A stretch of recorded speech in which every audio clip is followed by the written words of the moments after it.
आज पूरे देश ने भाजपा की गुंडागर्दी लाइव देखी है। पुलिस को पता था वहां पर पत्थरबाजी पहले से हो रही थी, फिर भी पुलिस ने हाथ खड़े कर दिए। पुलिस ने बोला कि हम कुछ नहीं करेंगे, आपका मैटर है। तो मैं ये कहना चाहता हूँ कि अगर 48 आवर्स के अंदर उस स्कूल को ठीक कराने का काम शुरू नहीं किया जाता है, उन गुंडों को अरेस्ट नहीं किया जाता है, तो मैं खुद जयपुर आऊँगा और स्कूल के सामने बैठा रहूँगा जब तक स्कूल को ठीक कराने का काम शुरू नहीं किया जाता है। नमस्कार, 4 PM पर आप सभी का स्वागत है। दोस्तों, अगर देश के सरकारी स्कूलों की व्यवस्था को ठीक करने की मांग करना भी गुनाह है, अगर बच्चों के लिए अच्छे स्कूल, बेहतर सुविधाएं और अच्छी पढ़ाई मांगना भी अपराध है, तो सवाल सीधा है, क्या अब शिक्षा व्यवस्था सुधारने वालों को भी सड़क पर पीटा जाएगा? पहले पेपर लीक के मुद्दे पर कॉकरोच जनता पार्टी यानी सीजेपी ने दिल्ली के जंतर मंतर पर बड़ा प्रदर्शन किया, लंबा आंदोलन चला और धर्मेंद्र प्रधान का इस्तीफा तक ले लिया गया। अब सीजेपी ने एक और नया अभियान शुरू किया है, स्कूल ठीक करो अभियान। 15 अगस्त से सीजेपी के संस्थापक अभिजीत दिपके ने इस अभियान की शुरुआत की थी। सरकारी स्कूलों की बुनियादी सुविधाओं और शिक्षा व्यवस्था को बेहतर बनाने के लिए कार्यकर्ता अलग अलग राज्यों में स्कूलों का जायजा ले रहे हैं और जहां जरूरत है वहां सुधार की कोशिश कर रहे हैं। लेकिन बीजेपी सरकार में ये अभियान चलाना उनके लिए आसान नहीं हो रहा है। उनके साथ मारपीट हो रही है, विरोध हो रहा है। बीजेपी सरकार में शिक्षा व्यवस्था की बात करोगे तो यही होगा जो इस वक्त सीजेपी कार्यकर्ताओं के साथ हुआ है और हो रहा है।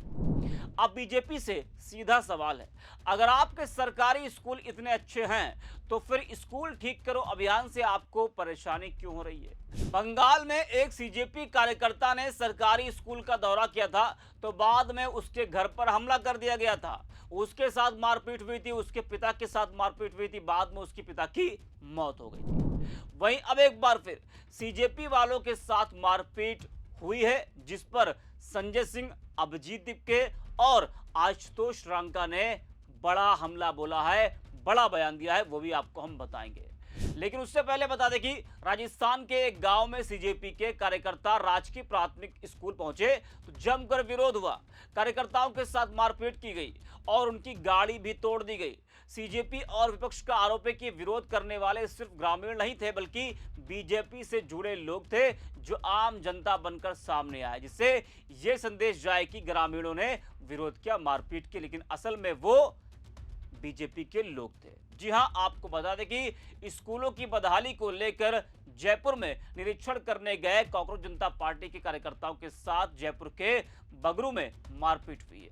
आरोप है कि स्थानीय गांव वालों ने सीजेपी कार्यकर्ताओं को दौड़ा दौड़ा कर पीटा और उनकी गाड़ियों को भी तोड़ दिया। हालांकि सीजेपी के आशुतोष रांका ने आरोप लगाया है कि उनके साथ बीजेपी के गुंडों ने मारपीट की है। आशुतोष रांका ने मारपीट की घटना के बाद कहा कि हम लोग रामपुरा कमलपुरा के स्कूल का निरीक्षण करने गए थे।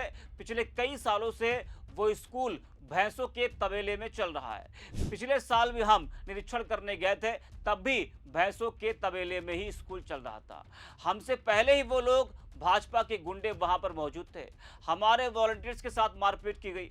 हमने जाने से पहले पुलिस को भी जानकारी दी थी, इसके बावजूद वो लोग नहीं रुके। हमारी गाड़ियों के शीशे तोड़ दिए गए। जरा आप भी सुने आशुतोष रांका को, उसके बाद आपको हम बताएंगे कि इस पूरे मामले को लेकर अभिजीत दिपके और आम आदमी पार्टी के राज्यसभा सांसद संजय सिंह ने क्या कुछ कहा है। आज पूरे देश ने भाजपा की गुंडागर्दी लाइव देखी है। पुलिस को पता था वहां पर पत्थरबाजी पहले से हो रही थी, फिर भी पुलिस ने हाथ खड़े कर दिए। पुलिस ने बोला कि हम कुछ नहीं करेंगे, आपका मैटर है। ये सब कुछ मदन दिलावर के कहने पर हुआ है। हमारे वॉलंटियर्स के हाथ तोड़े गए हैं, ट्यूब में ये लोग पत्थर निकाल कर बैठे थे। गाड़ियों के शीशे आप देख सकते हैं, गाड़ियों के शीशे फोड़े गए हैं, पत्थरबाजी हुई है। हमारी महिलाओं पे बुजुर्गों ने पत्थर मारे हैं, उनसे गुंडागर्दी की है, उनके फोन तोड़े, हमारे वॉलंटियर्स के हाथ तोड़े गए हैं। पूरी तरह से ये सुनियोजित था, ये मदन दिलावर के कहने पर हुआ है।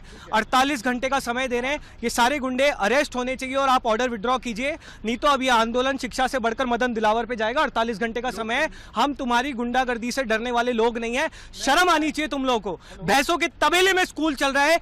1 साल पहले भी मैं इस स्कूल जाके आया था, तब भी ये स्कूल भैंसों के तबेले में था और आज भी भैंसों के तबेले में है, हम स्कूल ठीक कराना चाह रहे हैं, लेकिन तुमने जिस तरह की गुंडागर्दी की है तुम्हें शर्म आनी चाहिए। लोगों का ये कहना है ये आशुतोष जी क्या हुआ था ये बता दीजिए। भाजपा के गुंडे वहां पर मौजूद थे, पत्थरबाजी हुई है, लाइव मीडिया ने आज ये कैप्चर किया है। ये सब कुछ मदन दिलावर के कहने पर हुआ है। 1.5 साल से स्कूल भैंसों के तबेले में चल रहा है। मेरे 1 साल पहले का वीडियो है इस स्कूल का।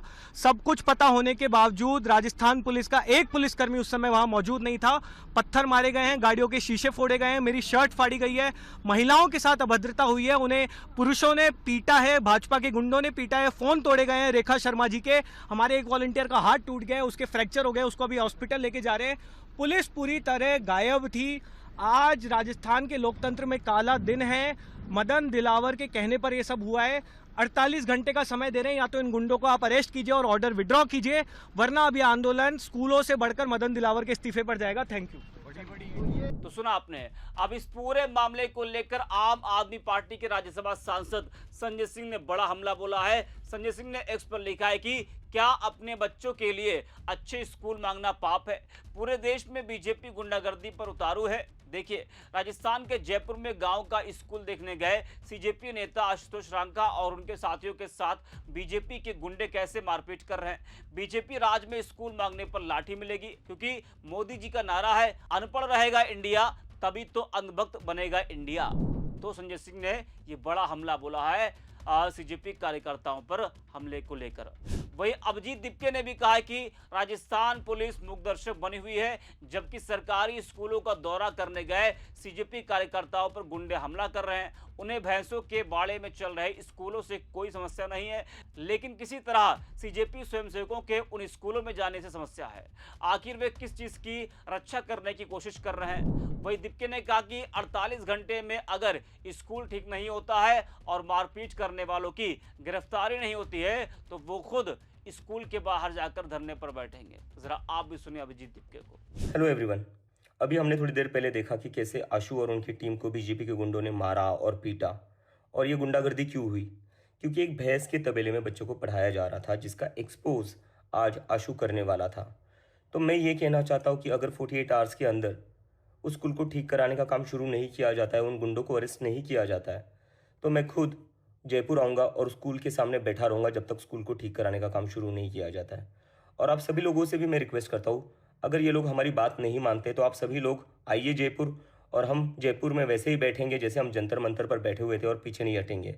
और इसके साथ जो सर्कुलर निकाला है जिसमें लिखा गया है कि कोई भी टूटी हुई स्कूल्स का फोटो ना निकाले, वीडियो ना निकाले, उस सर्कुलर को वापस लिया जाए। और बीजेपी वालों से मैं खास करके कहना चाहता हूँ, हम पर चाहे जितने अटैक कर लो, चाहे जितने हमले कर लो, लेकिन हम पीछे नहीं हटेंगे। We are not going to back off. School तो हम ठीक करा कर ही रहेंगे।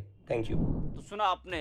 तो एक बड़ा अल्टीमेटम अभिजीत दीपके ने राजस्थान की सरकार को दिया है। अगर किसी संगठन के लोग स्कूल की हालत देखने पहुंचते हैं और उनके साथ हिंसा होती है तो सवाल तो उठेगा ही। आम आदमी पूछ रहा है स्कूल ठीक करने की मांग से डर कैसा? अब बीजेपी से भी सवाल है, अगर ये लोग गलत कर रहे हैं तो कानून के तहत कार्रवाई कीजिए। हालांकि स्कूल को सुधारना कोई गलत नहीं है, स्कूल सुधरेगा तो देश बदलेगा। लेकिन अगर कोई सरकारी स्कूल की बदहाली दिखा रहा है तो उसका जवाब मारपीट से क्यों? राजनीति अपनी जगह है, बीजेपी और सीजेपी की विचारधारा अलग हो सकती है, लेकिन बच्चों की पढ़ाई और सरकारी स्कूलों की बदहाली क्या राजनीति से ऊपर का मुद्दा नहीं है? क्योंकि सवाल किसी सीजेपी कार्यकर्ता का नहीं, सवाल उन बच्चों का है जो सरकारी स्कूलों में पढ़ते हैं। और अगर स्कूल की टूटी दीवार, खराब व्यवस्था, खराब खाना और बच्चों की सुविधाओं पर सवाल पूछना भी सत्ता को बर्दाश्त नहीं, तो फिर सवाल यही है, क्या अब सवाल पूछने की भी कीमत चुकानी पड़ेगी? इस पे जो मित्र हैं, अभी 4 PM।